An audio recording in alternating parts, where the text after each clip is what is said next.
Voilà, je m'appelle Mor Diop. Je suis le secrétaire général du syndicat national des auxiliaires de transport du Sénégal, affilié à l'Union démocratique des travailleurs du Sénégal, UDTS. Alors, vous dénoncez un licenciement abusif, mais également taillé sur mesure pour 62 agents de l'importance. Est-ce que vous pouvez revenir sur ça? Voilà, nous dénonçons avec notre dernière force ce que Bolloré est en train d'opérer au Sénégal, qui est un licenciement abusif, arbitraire et taillé même sur mesure.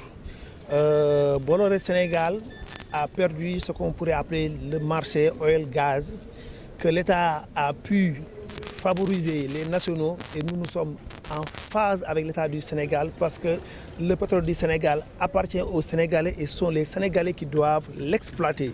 Mais depuis cette perte par rapport à ce marché, il y a toujours ce qu'on appelle de l'harcèlement, et Bolloré maintenant a pu opérer son plan nébuleux contre les travailleurs de Necotrans. Je rappelle que les travailleurs de Necotrans sont au nombre de 112 mères et pères de famille.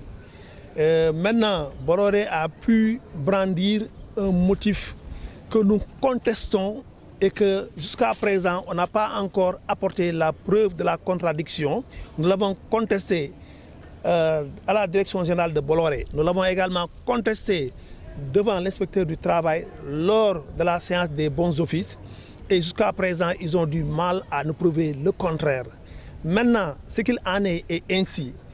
Bolloré a licencié d'une manière abusive, arbitraire et taillé sur mesure 57 mères et pères de famille.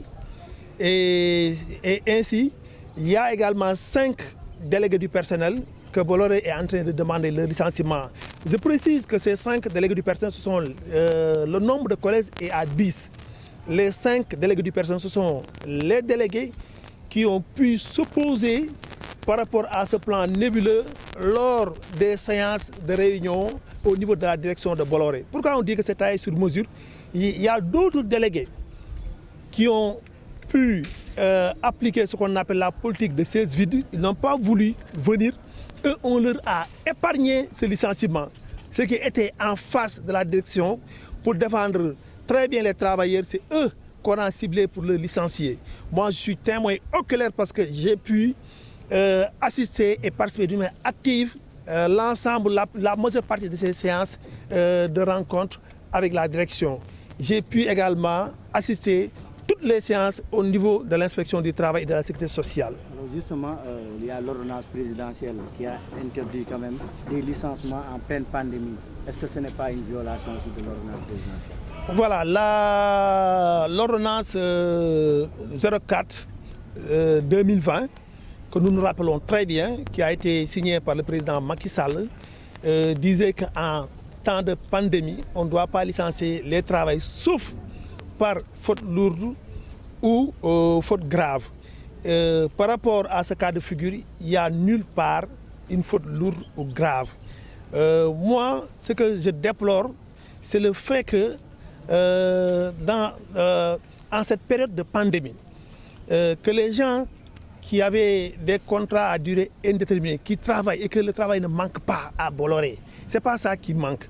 Mais ce qui est malheureux est que eux, ils veulent liquider à peu près la totalité des travailleurs. Parce que ce qui reste, les 50 qui restent, ils disent que parmi ces 50-là, ils vont les transférer dans d'autres entités du groupe. Ce qui veut dire que d'ici peu de temps, il ne restera uniquement au sein de Necotrans 0 employé, 0 travailleur. Et ils veulent en garder le label de Necotrans et ils veulent également garder tout le patrimoine de Necotrans. Certes, ils ont pu acheter, ça c'est vrai. Mais quand on achète le passif et l'actif. Mais cette fois-ci, ça a été le contraire. Et vraiment, nous sommes désolés de le dire, mais jusqu'à présent, il n'y a pas eu de réaction venant de nos autorités. Et ce cas similaire s'est déroulé au niveau de la RDC, parce que le même Necotrans avait vendu la mining compagnie de Katanga à Bolloré en 2015. Et les travailleurs les autorités, les syndicalistes se sont menés comme un seul homme, se sont levés comme un seul homme pour défendre le licenciement de ces travailleurs et ils ont eu gain de cause.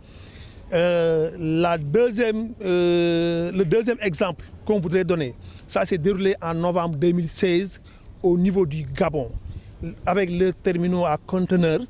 Necotrans, ce même Necotrans avait des parts, ce même Necotrans a vendu ses parts, ce même Bolloré, et Bolloré n'a pas pu licencier les travailleurs parce que tout simplement les autorités ont joué leur partition. Nous, jusqu'à présent, ce que nous déplorons, il n'y a pas eu vraiment une assistance, il n'y a pas eu une contribution. Je peux dire qu'il n'y a pas eu aucun effort venant des autorités à l'endroit de ces travailleurs. Peut-être qu'ils ne sont pas très bien sensibilisés. Mais à notre niveau, nous avons fait ce que nous devons faire. Nous avons pu saisir formellement à travers des lettres formelles avec des actes de réception au ministre du Travail, qui est notre ministre tutelle, au Conseil du dialogue social. Nous avons saisi également la médiature de la République. Nous avons saisi la direction, le directeur général du port et tant d'autres autorités. On a même saisi les représentants du peuple qui sont des députés. Mais c'est malheureux, jusqu'à présent, il n'y a pas eu de feedback. Et nous leur avons saisi, bien avant même que Bolloré passe à l'acte pour licencier ces 57 pères et mères de famille. Bolloré, c'est une entreprise Valais qui a des moyens maintenant.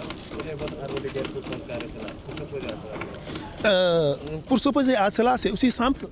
Nous sommes des légalistes et nous allons nous conformer face à la loi. Ce qui est sur ce dossier sera en contentieux. Ça, on ne le cache pas, nous l'avons dit. Que vous savez que le contentieux est au niveau du tribunal. Donc, nous allons essayer ça en justice. On ne va pas baisser la garde, ni vraiment laisser que les choses se déroulent. Nous avons une parfaite conviction que le droit sera dit. Et parmi nos référents, on peut citer Madiba, qui est Nelson Mandela. Il nous a toujours dit que c'est toujours impossible que quelqu'un le fasse. Quand quelqu'un le fasse, ce n'est plus impossible.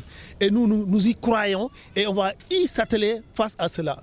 Et que selon vous, ces travailleurs ne sont pas victimes d'une guerre multinationale aussi, parce qu'on voit que ces entreprises multinationales qui sont dans ce pays sont en train de contrecarrer le vœu du président de la République, il faut favoriser les entreprises nationales aussi. Bon, cela peut être une guerre, cela peut ne pas être une guerre, parce que au niveau de ces multinationales, il y a la multinationale Necotrans qui a été rachetée, je dis 100% Necotrans a été rachetée par Bolloré. Donc c'est Bolloré qui